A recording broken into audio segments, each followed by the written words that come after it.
जय हिंद प्यारे बच्चों, स्वागत है आपका हमारे YouTube चैनल पर। आज हम लोग पढ़ेंगे फोटोसिंथेसिस के बारे में। फोटोसिंथेसिस का मतलब हम लोग आज पढ़ेंगे न्यूट्रिशन इन प्लांट्स के बारे में। तो न्यूट्रिशन इन प्लांट्स कैसे होता है? न्यूट्रिशन इन प्लांट्स जो होता है सिर्फ और सिर्फ फोटोसिंथेसिस से होता है। मींस प्लांट्स क्या करते हैं, अपना खाना बनाते हैं सनलाइट के हेल्प से। उसी को क्या कहा जाता है?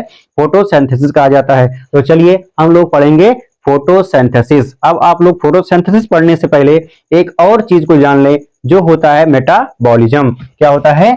मेटाबॉलिज्म। ये आपको जानना बहुत ही जरूरी हो जाता है, क्योंकि जब आप अभी फोटोसिंथेसिस पढ़ेंगे तो उसमें एक ऐसा वर्ड आएगा कि जो फोटोसिंथेसिस है वो क्या है? एक एनाबॉलिक प्रोसेस है। तो उससे पहले ही हम लोग जान लेते हैं कि एनाबॉलिक क्या होता है, कैटाबॉलिक क्या होता है और मेटाबॉलिज्म क्या होता है। तो मेटाबॉलिज्म का मतलब ये होता है कि किसी भी लिविंग ऑर्गेनिज्म के अंदर एक बहुत सारे केमिकल रिएक्शंस होते रहते हैं, उसी को क्या कहते हैं? मेटाबॉलिज्म कहा जाता है। अब ये दो तरीके का होता है। कितने तरीके का होता है? दो तरीके का। एक तो होता है कैटाबॉलिज्म, ऐसा होता है कैटाबॉलिज्म, और दूसरा जो होता है एनाबॉलिज्म होता है। ठीक है, तो कैटाबॉलिज्म में क्या हो रहा है और एनाबॉलिज्म में क्या हो रहा है? कि हो तो रहा है कि various chemical reactions are takes place in any living organisms body, उसी को कह दिया जाता है मेटाबॉलिज्म। अब ये दो तरीके का है, कैटाबॉलिज्म और एनाबॉलिज्म। कैटाबॉलिज्म का मतलब क्या होता है? Breaking down. इसमें का मतलब क्या होगा? कैटाबॉलिज्म का मतलब ब्रेकिंग डाउन। इसमें क्या किया जा रहा है? किसी चीज को तोड़ा जा रहा है। किसी चीज का मतलब क्या हो रहा है? ब्रेकिंग डाउन होगा। कोई भाई बड़ा पार्टिकल्स होगा, उसी को तो छोटे छोटे में तोड़ेंगे कि वो हमारे बॉडी के अंदर क्या हो जाए, वो केमिकल रिएक्शन में पार्टिसिपेट कर सके। तो ब्रेकिंग डाउन किसका होगा? लार्जर मॉलिक्यूल्स का होगा। जैसे क्या है? फैट है, कार्बोहाइड्रेट है और प्रोटीन है। इसका क्या होगा? ब्रेक डाउन होगा हमारी बॉडी के अंदर या किसी भी लिविंग ऑर्गेनिज्म की बॉडी के अंदर, including plant also and as well as animals also. ठीक, अब यहाँ पे आएंगे एनाबॉलिज्म का मतलब। कैटा का मतलब क्या हो रहा है? ब्रेकिंग डाउन हो रहा है लार्जर मॉलिक्यूल्स का, और यहाँ पे क्या होगा? सिंथेसिस होगा। क्या होगा? सिंथेसिस होगा।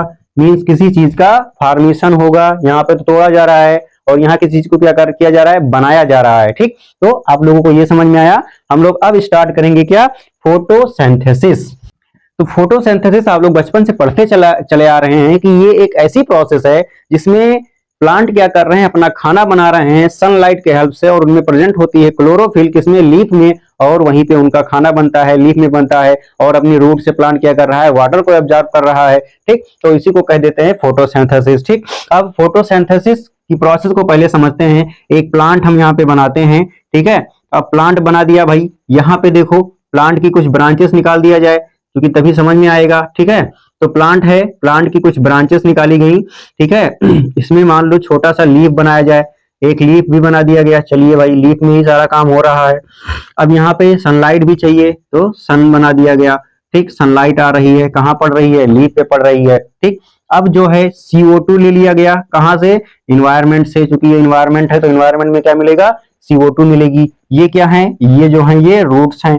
अब रूट्स का क्या काम है? इसमें रूट के पास कुछ रूट हेयर पाई जाती हैं। ये क्या करेंगी? वाटर को एब्जॉर्ब करेंगी और ऊपर भेजेंगी।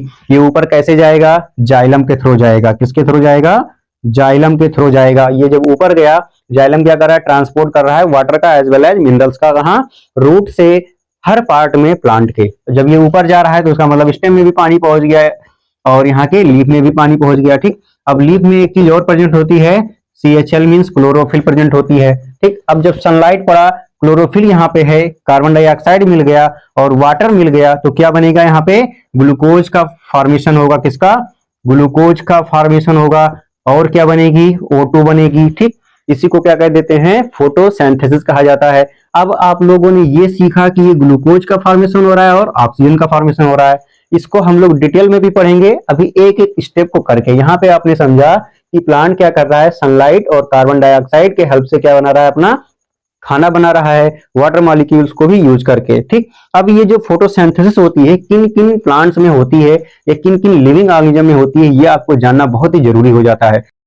आपको ये जानना बहुत जरूरी हो जाता है कि फोटोसिंथेसिस किस किस में होती है। तो आप लोगों ने क्लासिफिकेशन पढ़ा होगा, तो क्लासिफिकेशन में दो तरीके के ऑर्गेनिज्म होते हैं। एक होता है प्रोकैरियोटिक।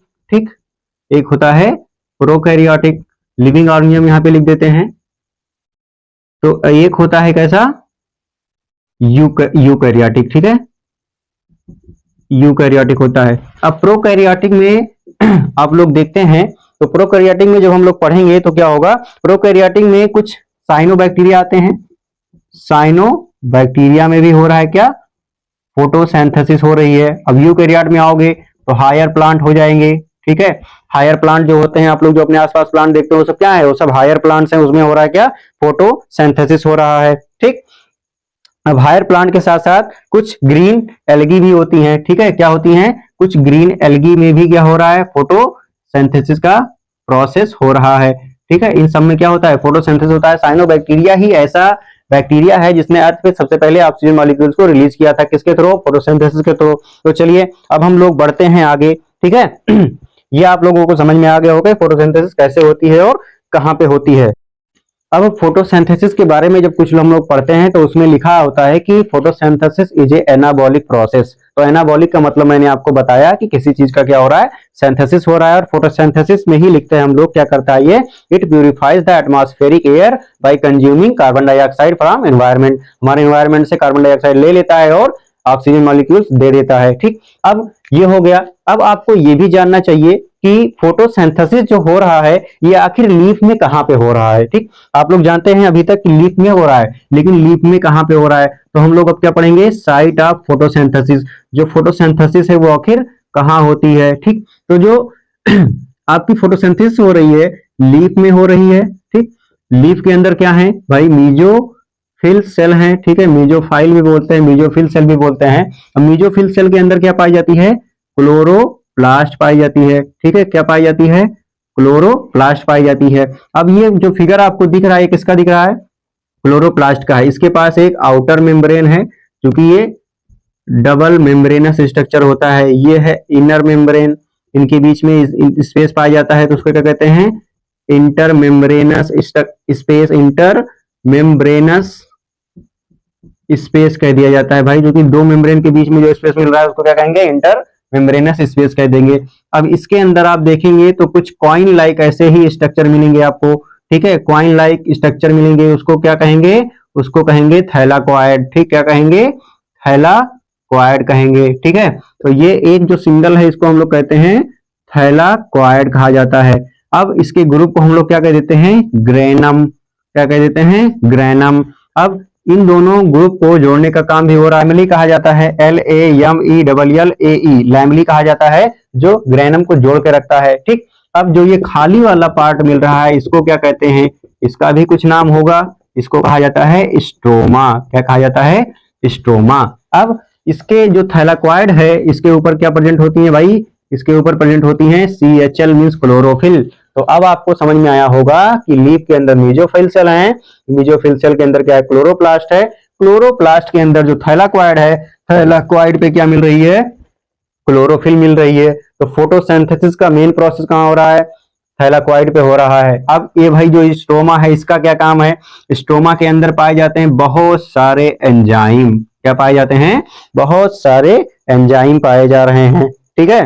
तो स्ट्रोमा भी फोटोसिंथेसिस करता है, लेकिन उस प्रोसेस को हम लोग कहते हैं डार्क रिएक्शन। अब ये आपको स्ट्रक्चर थोड़ा समझ में आ गया होगा, ठीक है। तो थैलाकोइड क्या है भाई, ये कॉइन शेप का होता है ये, और जो क्लोरोप्लास्ट होता है डबल बाउंडेड स्ट्रक्चर होता है, इसके अंदर थैलाकोइड है, उसके ग्रुप को ग्रेनम कहा गया, दो ग्रेनम को जोड़ने का काम कर रहा है लैमिली, और ये बाकी जो पार्ट है इसको स्ट्रोमा कहा जाता है, और इसमें पाया जाता है क्या, एंजाइम पाया जाता है। और जो थैलाकोइड इसके ऊपर क्या पाया जाएगा, क्लोरोफिल पाया जाएगा, ठीक।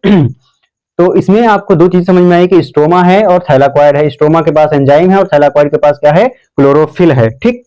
अब जो ग्रीन प्लास्टिड है, जो क्लोरोप्लास्ट होता है, ये जो फिगर बना हुआ है इसको हम लोग क्या कहते हैं, किचन कह दिया जाता है, ठीक, किचन ऑफ सेल कहते हैं इसको।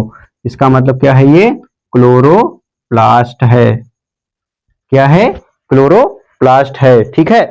अब अगर इसके हम लोग मैकेनिज्म को पढ़ेंगे तो उससे पहले समझ लेते हैं कि हम लोग अगर फोटोसिंथेसिस की इंपॉर्टेंस क्या है, ठीक। तो फोटोसिंथेसिस की इंपॉर्टेंस ये है कि इसी के थ्रू क्या होता है, हमारे एनवायरनमेंट में ऑक्सीजन मॉलिक्यूल्स आते हैं, और अगर फोटोसिंथेसिस ना हो तो कोई भी लिविंग ऑर्गेनिज्म खाना ना खा पाए, ठीक है। और ये क्या करते हैं, हमारे एनवायरनमेंट को क्लीन करने का काम करते हैं, कैसे, हमारे एनवायरनमेंट से कार्बन डाइऑक्साइड को एब्जॉर्ब करते हैं और ऑक्सीजन मॉलिक्यूल्स को रिलीज करते हैं, ठीक है। तो ये था इसका इंपॉर्टेंस। अब हम लोग पढ़ेंगे इसके जो मैकेनिज्म है उसके बारे में हम लोग पढ़ेंगे, तब उसको हम लोग पढ़ेंगे दूसरे वीडियो में, क्योंकि वीडियो ज्यादा बड़ा ना होने पाए और आपको समझ में भी आ जाए, इस तरीके से मैं आपको पढ़ाना चाहता हूं। ठीक है, तो नेक्स्ट वीडियो में मिलते हैं मैकेनिज्म ऑफ फोटोसिंथेसिस, जिसमें हम लोग बात करेंगे कि स्ट्रोमा का क्या फंक्शन है और थैलाकोइड का क्या फंक्शन है।